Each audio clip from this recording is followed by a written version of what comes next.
जय जगन्नाथ बंधुगण यही तीनोटी राशि उपरे शनिदेवंकर भल दृष्टि रही थाए।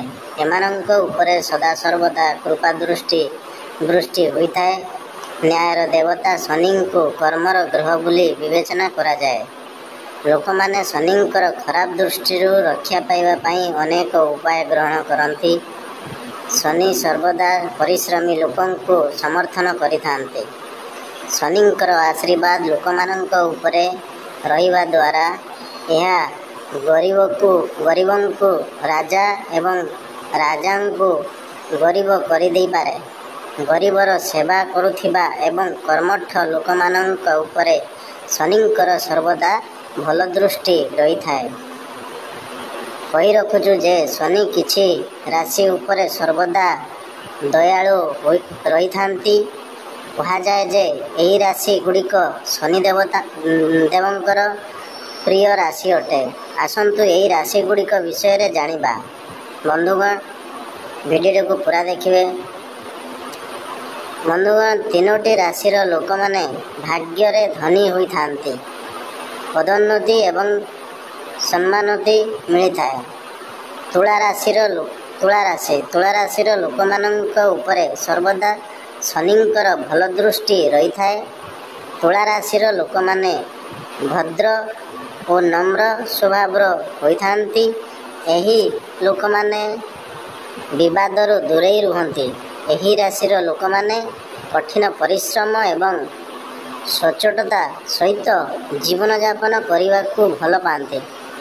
कहा जाए जे जदि यही राशि लोक माने परिश्रमी होइथांती एवं गरीब लोकों को साहाय्य करिथांती तेबे एमानंकु निश्चित भाव में सफलता मिलता है। कुंभ राशि लोक मानंक प्रति मध्य शनि दयालु रही थांती। शनिदेव कुंभ राशि स्वामी अटंती। शनि यही राशि लोकों को सर्वदा कठिन परिश्रम फल दे थांती।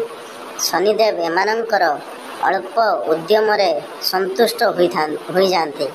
कहा जाए जे कुंभ राशि लोक माने बहुत सीधा सड़क एवं शांत होइथांती। एमाने कहा सहित प्रतारणा करती नहीं। न्यायप्रिय देवता शनि यही कारणरू यही राशि लोकंक उपरे निजर कृपा दृष्टि बजाई रखि थांते। कुंभ राशि लोक माने मानवीय एवं परोपकारी होइथांती। यही लोक माने समाजर मंगल पाई किछि मध्य करिपारिबे। यही कारणरू शनिदेव यही राशि को पसंद करते।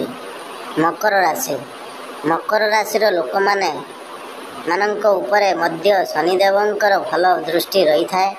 शनिदेव सर्वदा यही राशि लोकंकु सेमानंक भल कामर फल सठिक समय रे देई थांती। एमानंक जीवन खुशी रे परिपूर्ण होई रही थाए। मकर राशि लोक माने गंभीर एवं सहनशील होइथांती। यही लोक माने कदापि मनर विपरीत रे किछि करंती नहीं। शनि एमानंक राशि रे भल थिले एमाने अर्थ व्यवसाय रे किछि स्वतंत्र करि पारंते। बंधुगण जदि यही वीडियोटी भल लगी थाए तेबे गोटे लाइक करिबा सहित यहाको शेयर करी दियंतु। सब्सक्राइब करिया जमारू भी भूलिबेनी। भक्ति रे थरे कमेंट बॉक्स रे जय शनिदेव अवश्य लिखि दियंतु। जय जगन्नाथ। धन्यवाद।